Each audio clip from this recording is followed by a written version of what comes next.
Hello, everybody. We are live in the flesh at the HeartSoul studio with our faithful companion, Joan Jett, and our associate producer, Levi. And, we wanted to show up like we really are live. I'm so excited.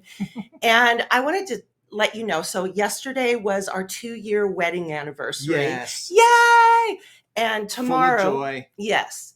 Tomorrow is the 24th anniversary of 9/11, and we'll talk about that in a minute. We wanted to honor, all of those who lost their lives, commemorate all of that stuff.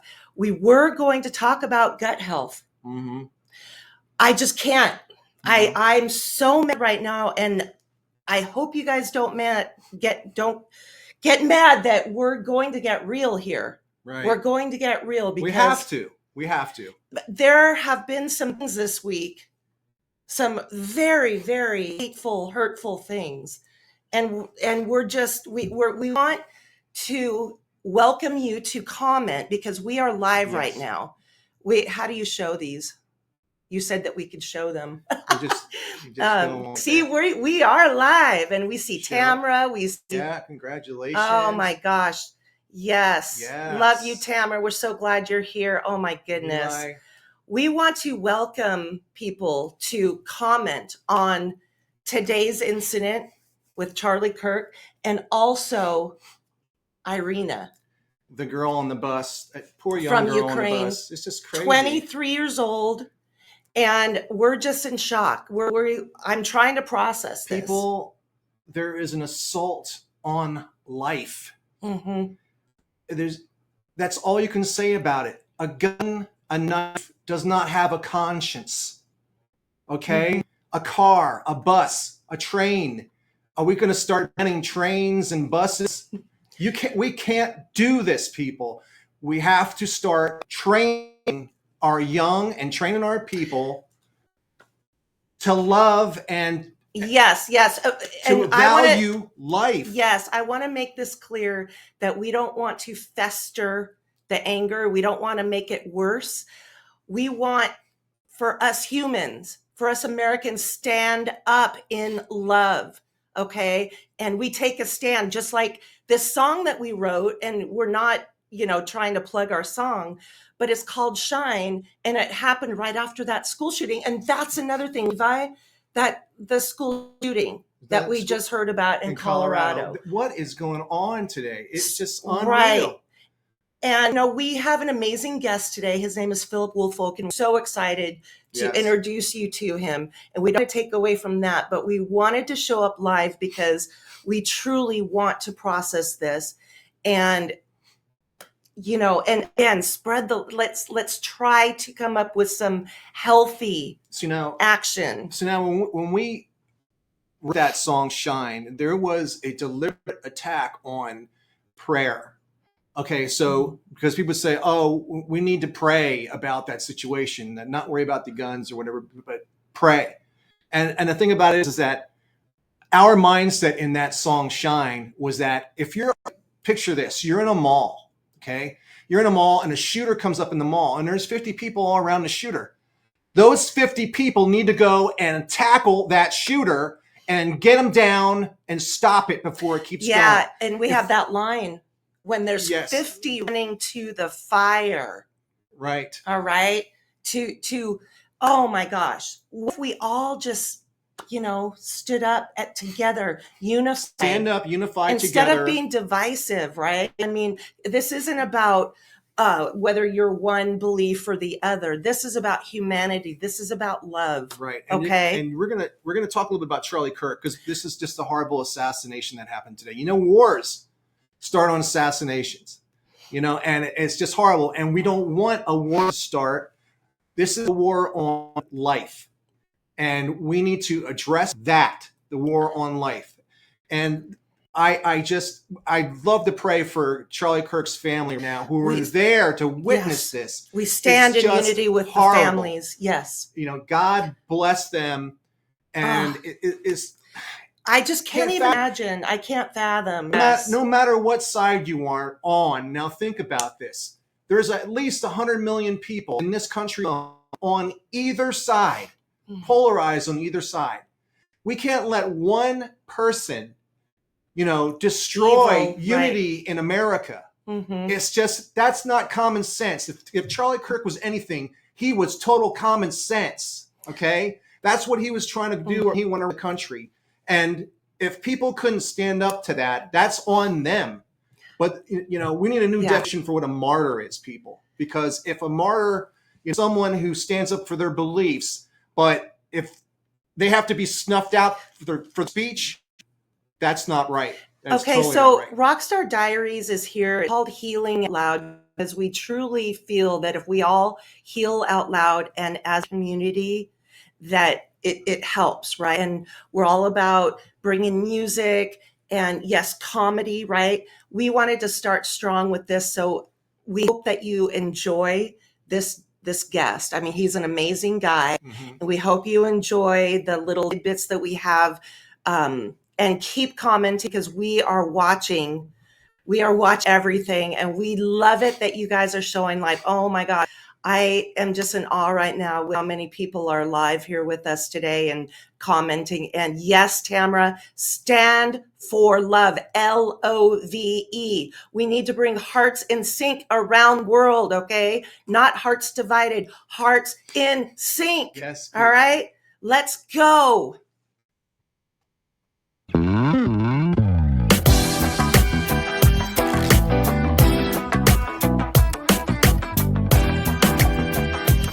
Today's guest is amazing. He's an amazing human being. And let me ask you a question. Do you want to be unstoppable in your business and in life? You don't want to miss a minute of this episode. I tell you what, right? That's right. Well, we're going to talk with Phillip Woolfolk. He has been impacting lives for decades through personal, professional, community, and academic platforms. His talks and wisdom focus on resiliency, knowledge, strategy, and mindfulness to help elevate you to the next level of your life. He truly believes that alignment, I love that word, alignment, in all aspects of your life will lead to growth and better outcomes. He's an effective visionary who educates and enlightens audiences everywhere to reach optimal levels of success. And he empowers you to align personal and business goals with a positive mindset. Yes. And we are going to welcome him with a rockstar welcome. Yes. Hello. Welcome, Phillip. We're so happy to have you. Thank you for having me. Great to be with you guys. Great to be with you. Hey, I wanted to dive right in because I have started reading your book, Triumph in the Trenches. And there was a line that said, it's not you, it's the system. And so I was just hoping that you could just jump right in and start talking about your book and maybe why you wrote it. Oh, sure. Well, there are two books here that I agreed to participate in a trilogy for Triumph in the Trenches. Yes. So in book one, there were 22 anthologists, and we're basically sharing our lived experiences of what we've had to deal with in the workplace. And it was very enlightening because a number of us are, scattered around the country, and I think there might have been one or two. I know there was one author, I think that was from Australia. But what we discovered is that we're all dealing with the same barriers and challenges. And my contribution to the book, the title of my chapter there was Fighting Corporate Style and Applied Lessons from the Street. So I basically kind of share some of my experiences of, things I dealt with growing up, and how I was able to kind of translate some of those experiences into how should I handle myself in the corporate workplace, right? So, one of the things I shared is a story about being bullied and about being in a situation where there's this bully that everybody is afraid of, and we're standing in line at the boys' club waiting for the boys' club to open.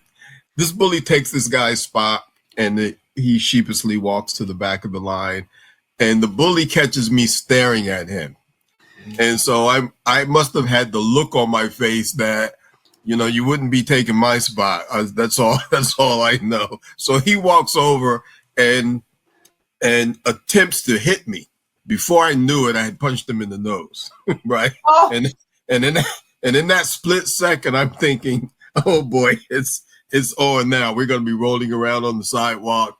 It's going to take a couple of adults from inside the boys' club to come out and break us apart.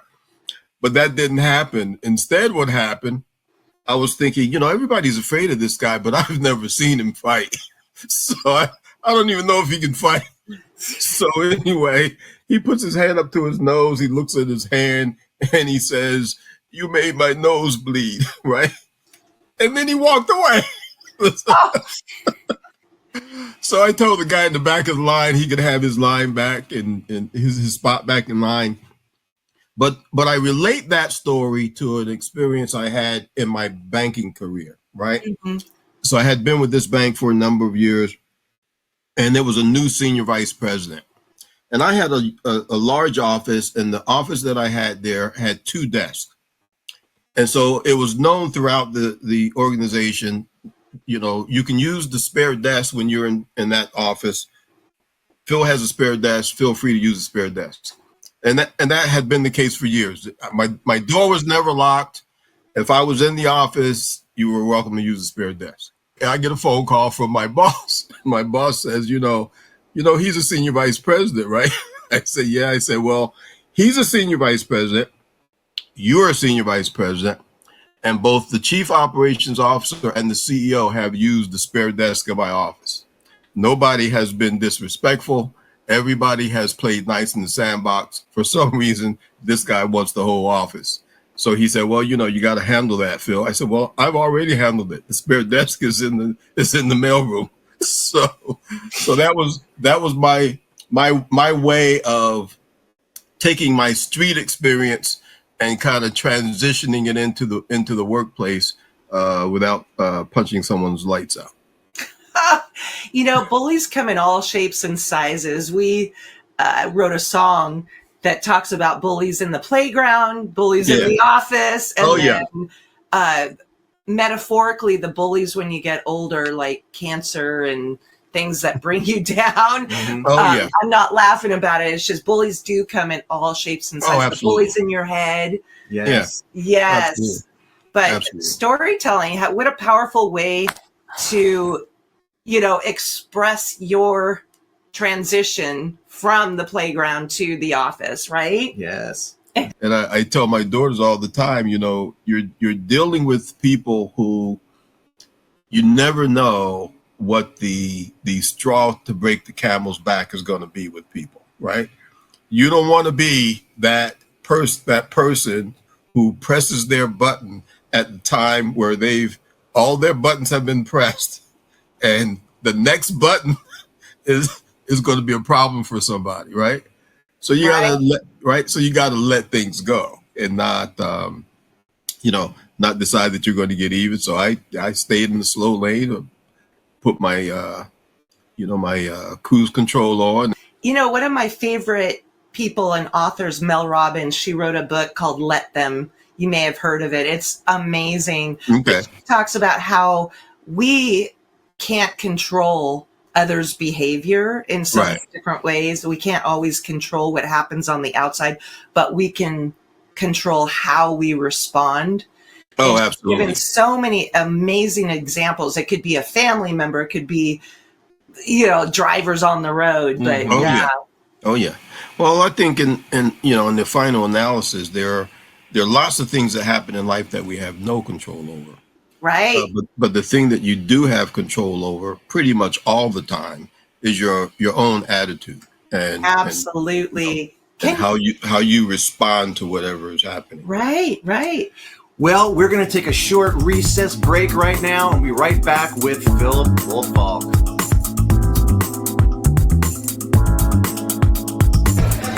My name is AJ. I would love to see you here at Armor Brewing Co. I had a wonderful time with Ginine and Tracy. It was a fantastic experience for me, and I'm hoping I can have a fantastic experience getting to meet you too. Woo!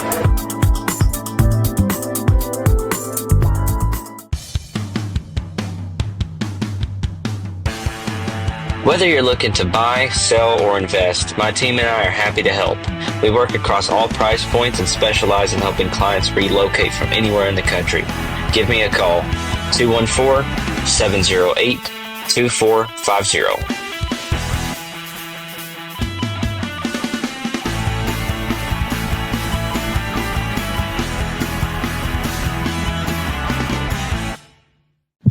Don't forget the Final Cut Tribute Band in concert this Saturday at Killing Fields Nightclub. Starting at 7 p.m. with special guests The Dead Kennedys and As I Lay Dying. KDOA approved. Life is short. Don't screw it up. When your time comes, choose Eternal Rest Funeral Homes. Our deluxe departure package includes everything you need for your final curtain call. From a custom engraved headstone to a comfortable casket that's been reviewed for a 5-star stay. At Eternal Rest, we believe everyone deserves a grand exit.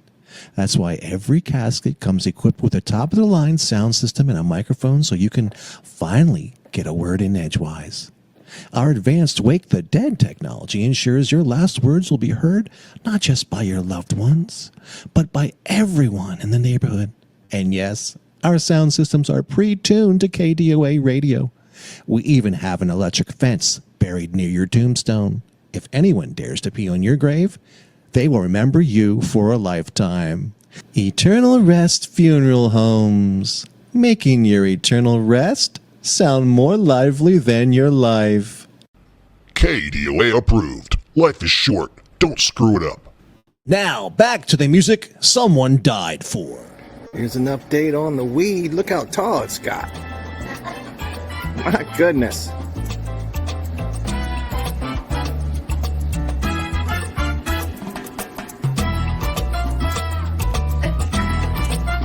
There it is. 10 feet, weed bit the dust. Broken half. There it is. You're watching the Rockstar Diaries TV show.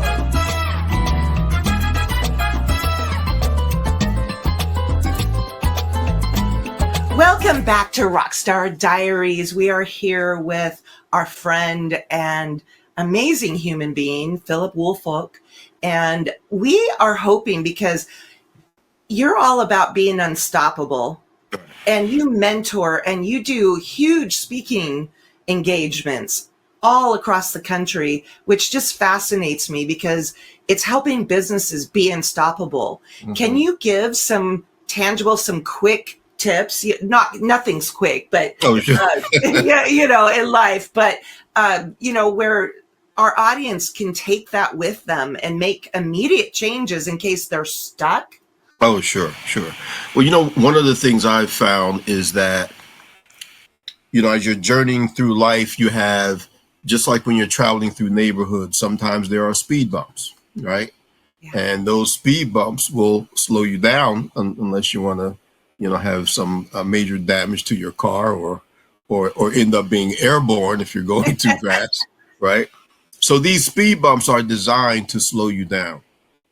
You can stop your car and park, and then you're not going anywhere. And so for me, it starts with a decision, regardless of what's going on in your life, that you've made a decision that nothing is going to stop you.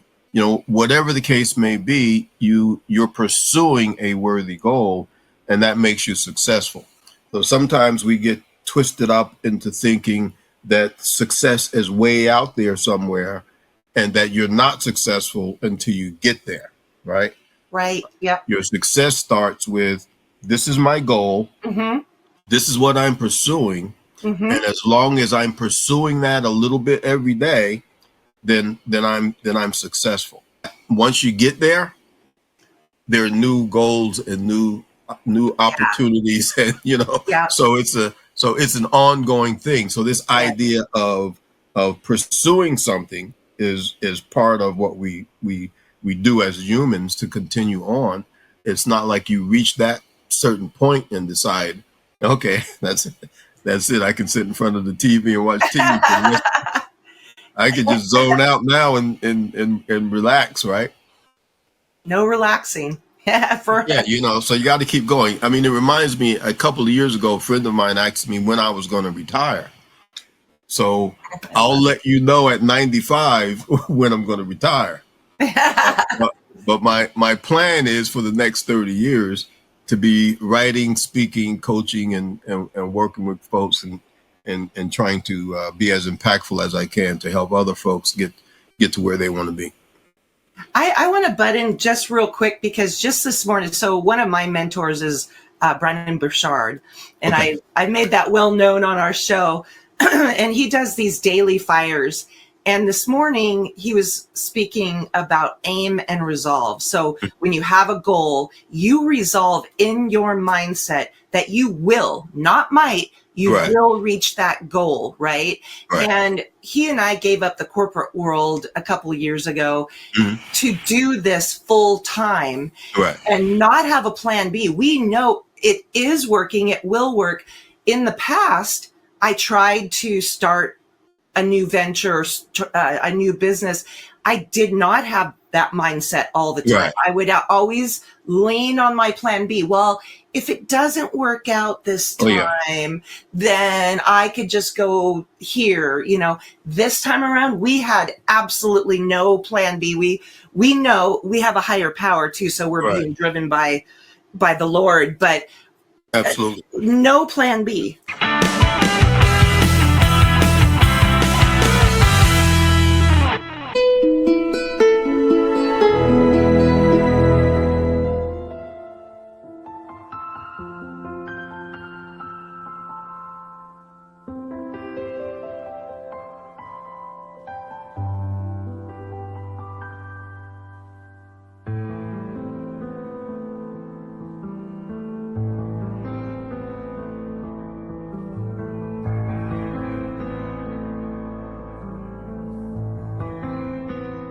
Hello, Lioness. I believe there comes a moment in a woman's life when the noise fades and the question gets louder. Is this all there is? You've climbed the ladders. I've climbed the ladders. We've checked all the boxes. We've been everything to everyone. But now you're staring into the mirror, wondering where you went. Your dreams on hold, your fire dimmed, your soul whispering, there's so much more. I know this all too well.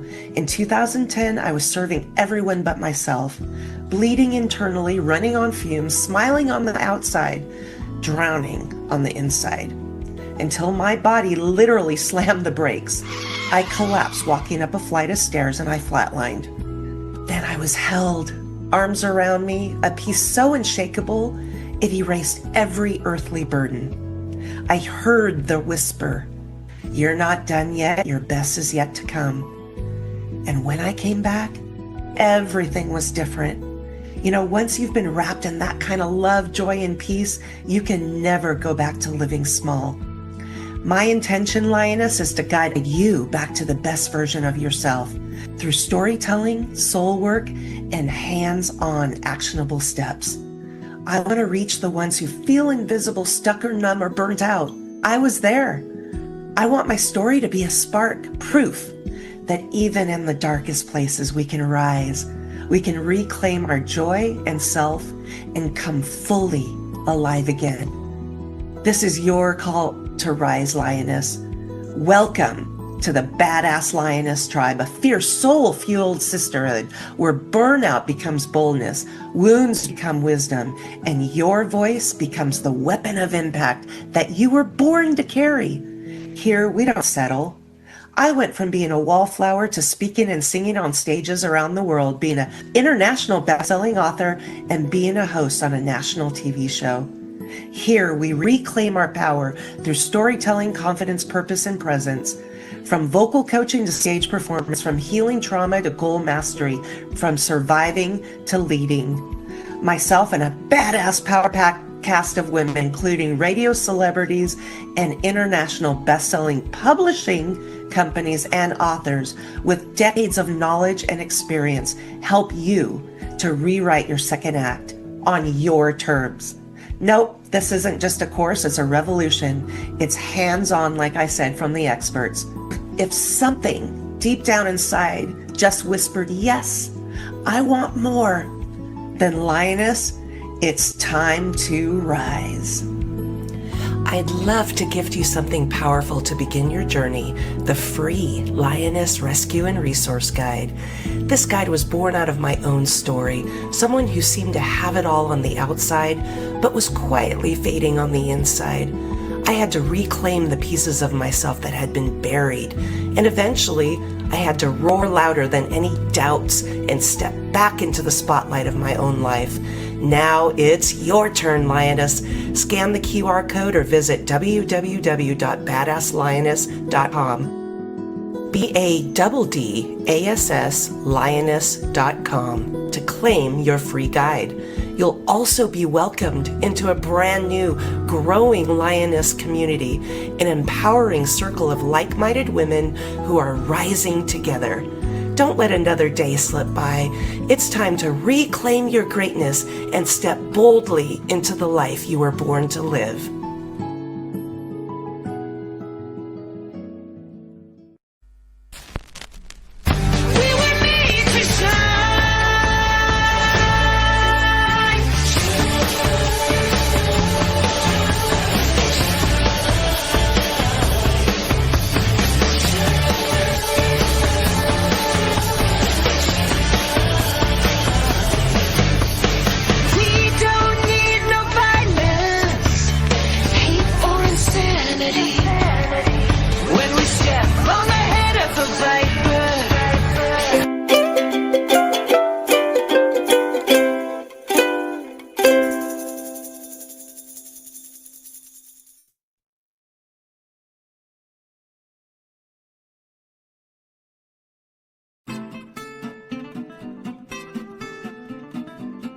Cedar Ridge Acres soap. Why? 'Cause you smell good.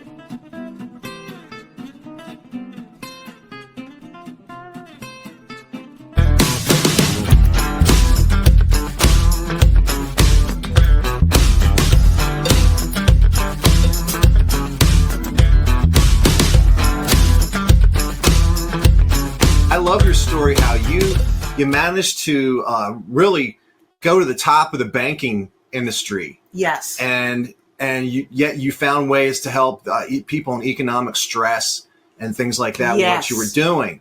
So I love that, how Yes. you could have stayed there. You could have Right. stayed there, and but you ventured out into doing what you're doing now. And how does that evolution, mesh with what you're doing to help people now?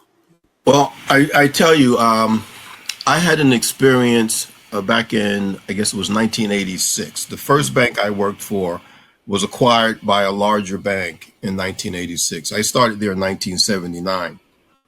And I had become one of the top 3 salespeople in that branch network, and shared the top 3 spot with 2 other individuals. So every month it was one of the 3 of us was number 1, number 2, and number 3.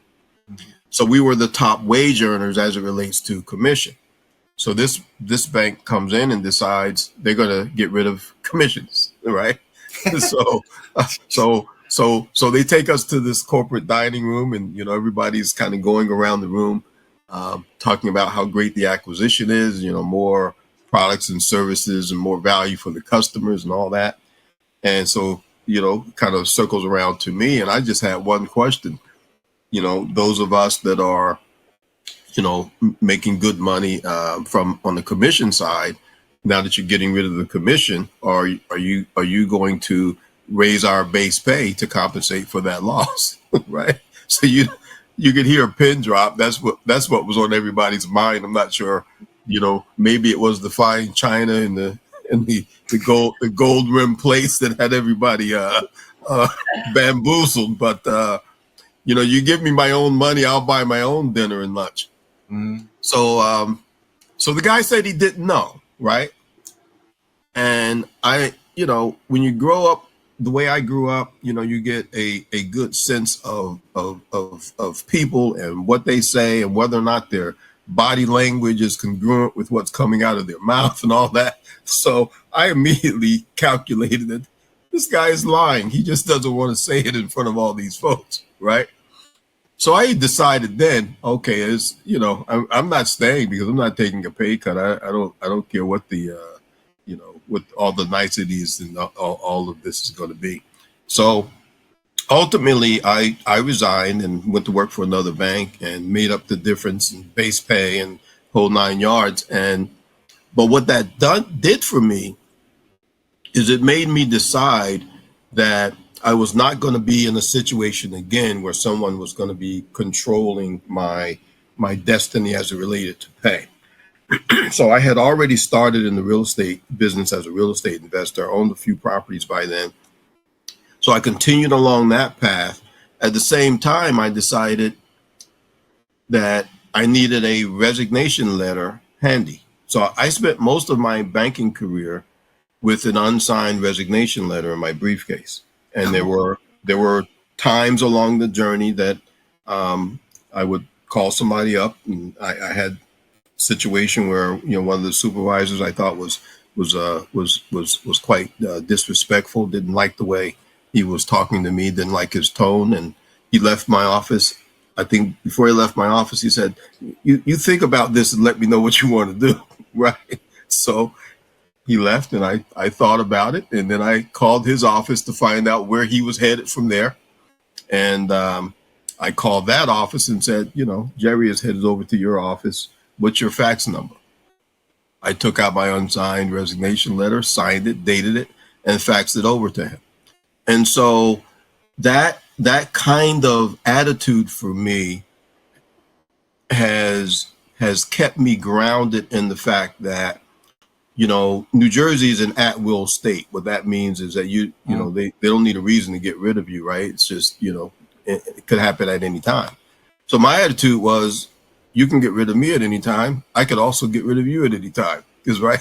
So my resignation letter is in my briefcase. It's just a signature and a date away from me being out of here. So that translated for me into knowing that I needed to build a revenue stream outside of the job, because at some point, if that happened, I needed to be in a position to take care of myself, and later on to be able to take care of my family when that happened in the future. And as it happened, I was vice president and fair lending manager, responsible for fair lending compliance for a 7-state market area for the bank that I worked for at the time. And I happened to be at a fair lending conference right across the highway from the Pentagon on September 11th, 2001. And in that environment, I decided, this corporate climb and all of this, financially is okay. And, stock options and bonuses are great. But I really want to spend more time at home with my wife and my 2 daughters. And so what I ultimately did, it took me about a year to transition out of that position. And I left. And so at about 43 years old, I was kind of in a semi-retired state. I spent 5 years golfing, camping, traveling, and hanging out with my daughters and my wife. So I think that idea of having that unsigned resignation letter in my briefcase, it kept me honest with myself. And so it kept me doing the things that I needed to do in order to position myself for this someday that might be coming because they decided, or it might be coming because I decided. Turns out after September 11th, it was a decision that I made. But you're right. These are, people get those kinds of positions. They don't typically leave. My boss thought I was a little crazy, but ultimately I remember having a conversation before I left. I remember him saying, that his life could have been a lot different if he had more of what I had, because I think he had aspirations that went unfulfilled, that he never pursued. Yes. Wow, powerful. You mentioned 2001, and for those of us who were alive at that time, you know exactly where you were when that happened. Yeah. Oh yeah. And you automatically, something inside you makes you realize what's really important in life right now. Right. And to hold on to that and make sure you're you're going for what, you know, the right things. Because Right. those little moments in time, they do shift and change you. Do you know of any other moments in time that you were, you know, that I know you every once in a while you're going to have to shift in the corporate world, but anything else that stood out that you? Well, I can tell you, you know, prior to that, years prior to that, my mom and dad separated when I was about 12 years old. And so we were on welfare for a time. And I recall coming home from school one day and my mother saying that the caseworker wanted to see me. So we scheduled the time. I go to the welfare office and I'm just looking around and observing, and I'm thinking this place is like a zoo. It's people are yelling and screaming. There are a couple of police officers there to kind of keep the peace, and I'm like, this is right. This is like nonsense. So I get into the lady's office, and you know, when people care about you and your situation, and they want to sort of mentor and guide you into a better place, there's a different disposition, in my view, that person takes. The position that I felt I was being interrogated. It wasn't like I want to help you better yourself, and I want to provide, you know, resources if you can help me understand what your interests are. It wasn't that kind of a conversation. So I decided, I waited, I listened, and I let her, you know, finish herself. And I said to her at the end of her comments, I said, I don't know what it is I want to do with my life. I have no idea what my true career aspirations are. I don't even know at this stage at 12 years old whether I want to go to college or not. You know, whether I want to do something in the trade world. I said, but this is one thing I can tell you right now for sure. You can remove my name from your list because I am never coming back here. And she did that and reduced the amount of my mother's check. And from that point forward, I shined shoes, I delivered newspapers, I ran errands, I cleaned and raked yards, I shoveled snow. I did whatever I needed to do to make my own money. And so that was, for me, you know, one of my talks, I talk about the journey to empowerment, right?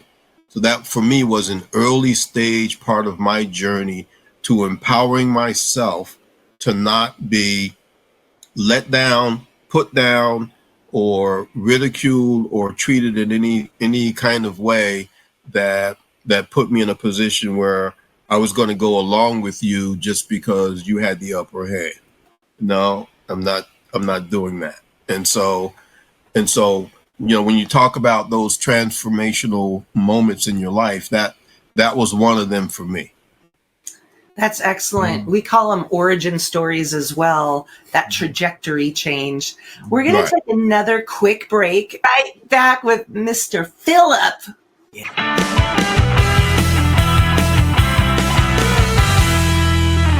Sorry, the number you have dialed is not in service at this time. The number you have dialed has been changed. Hello?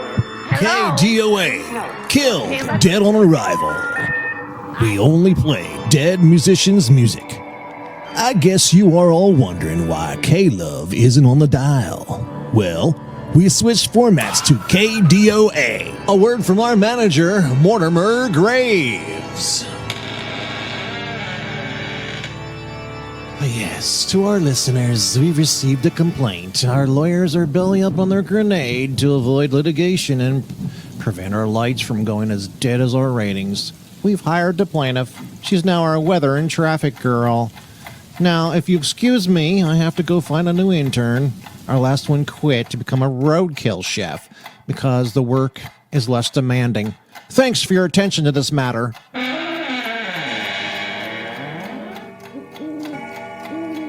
Dead on arrival, we're not dead, but your career is. You got the ghoul. The ghoul is cool.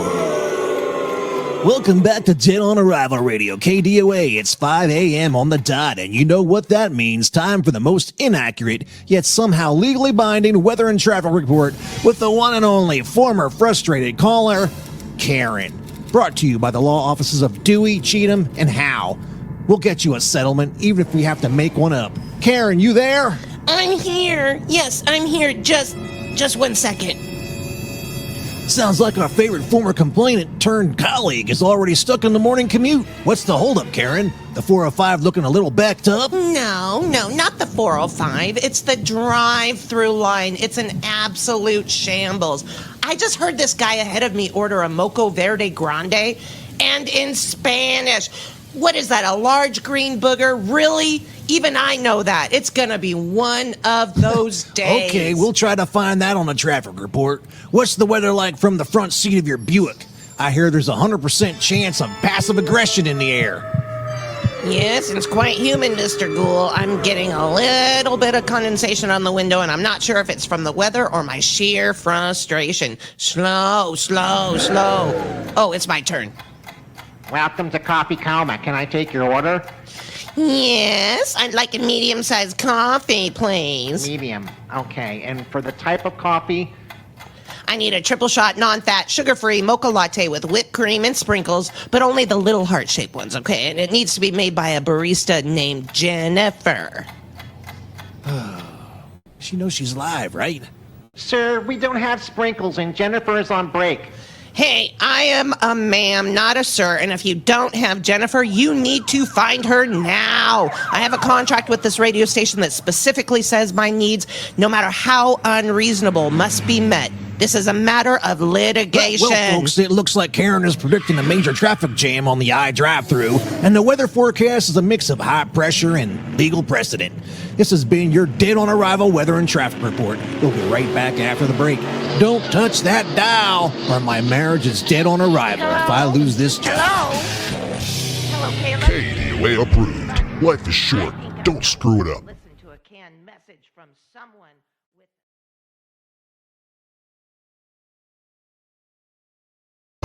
You're watching the Rockstar Diaries TV show.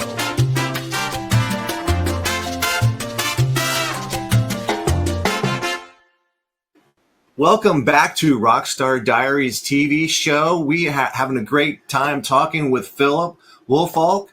And so I want to talk about I want to know, am I pronouncing your name right? Oh, yes, it's Woolfolk. Woolfolk. Okay. Yeah, Woolfolk. All right, great. Names are so important. We always get that wrong. No, we don't. We're like that close, you know. It's funny. All right. So I want to talk about writing. And by the way, you gave me 2 ideas for songs: Speed Bump, Speed Bump, and Unsigned Resignation Letter. Yeah. And, you know, there's different forms of writing. We story tell through our songs. We also are authors. You are in 3 anthologies, soon to be 4, which I'm actually a part of this book called Rebirth, Stories of Unyielding Courage. Mm-hmm. And we've been going through actual writing classes. I wouldn't call them classes, but just mentorship.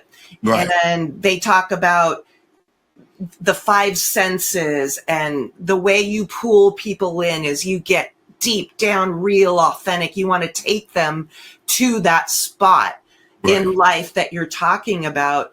And I don't know what your chapter is about, but I do want to speak about how you use your writing skills in really touching that one person. Oh, yeah. Well, you know, it's interesting because different organizations have different processes for kind of getting to the end result, right? Mm-hmm. So it's been interesting for me working with 2 separate, publishing entities on this journey to complete their various anthologies. The Rebirth book project has been pretty fascinating for me. It's been different, but it's been very colorful in terms of sometimes you do certain things a certain way, but you don't necessarily have a name for it. Right. So one of the great things about this Rebirth book project, the journey there, is that we're getting specific names for things as it relates to, you know, how you color your story, you know, how do you draw the reader in. And I thought it was fascinating. One of the sessions we had maybe week before last about the idea of camera angles. Yes. Right. And, you know, I never thought about camera angles while I was writing anything. Right. but it's an interesting way of having the reader be able to see your story from a certain viewpoint, from a certain angle, you know, where as the sun hit you on this side or whatever, you know, it's basically it's like a camera shot in terms of you know, how you're expressing that part of it. So I'm looking forward to I think there's going to be another maybe 2 or 3 iterations of what I've already written to go back and review and bring some of those elements into the story. I think it makes things makes it crisper, and I think it's a great way of drawing the reader really into the story. And what I've learned is that those tidbits and, you know, golden nuggets of knowledge and different things that kind of come your way, they can come in all kinds of places, right? So I spoke at a conference over the weekend. In addition to me participating as a speaker, I'm also participating as a lifelong learner, right? Right.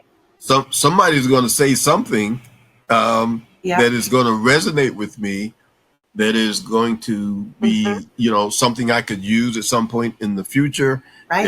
It's something new I learned that I didn't know yesterday, and to me, that's all a part of this lifelong journey of continuing to grow. So when you stop taking notes, you're done. Oh my goodness, I love that. Okay, I think right now it's time for the hard question. Hard question. Well, and you're from New Jersey. You're living there right now, which is so cool because his sister, who we lost in November, lived in New Jersey, and I actually had the opportunity to walk down the boardwalk last year for the first time. It was beautiful out there. The Jersey Shore. Which boardwalk? What part of the Jersey Shore? Nice. What's your hard question? Okay, my hard question is this. Okay, you're a keynote speaker. You're going to go back to the corporate world, to the most immaculate corporate you want to go to that you're going to be speaking in. They're going to pay you a boatload of money. You're going to share the bill with a celebrity, okay, of your choice. And what is the backing track music you're walking out on stage with? And who's the celebrity? Well, I spoke in North Carolina recently, and my song that I chose to walk out on was Mr. Magic by Grover Washington Jr., the saxophone player. Nice. And I did a rooftop event with a few of my fellow anthologists in Brooklyn, New York, back in, I think that was in June, and I walked out to the same song. Very cool. Yeah. So for your celebrity, would you pick a musician or an actor, or what would it be? would probably be a musician. I like the saxophone, which I just started taking saxophone lessons not too long ago. I played the flute myself and started playing flute when I was younger. And so I like Hubert Laws, who's a flute player. And I also like Kenny G. And my wife and my daughters took me to a Kenny G concert for my 64th birthday. Nice. I love it. Cool. Yeah. Nice. Well, thank you for sharing that. Mm-hmm. It's amazing that we're actually out of time. That time just flies fast. It does fly, doesn't it? Yes. But we do want to hear some closing nuggets, golden nuggets, about anything that you have that will add value to our audience. Or something coming up that you want to showcase? Yes. Oh, sure. Well, I think the next couple of things I have coming up are related to the books, right? We have the Rebirth book, volume 2, which actually is going to launch Ginine, in September? Is it October? I believe it's October. Yeah, I think you're right. Probably the first week or so of October. And we'll be going on tour as speakers for that. So. Oh, yeah, absolutely, we should. Yeah. And then the next anthology for Triumph in the Trenches will be released in February of 2026. Okay. And my solo book will probably be released in the second quarter of 2026. So Excellent. folks can kind of keep up with me on my website, which is my first name, last name.com. And, they can order books on that site. They can, send information or request to me to explore me as a speaker at any of their events.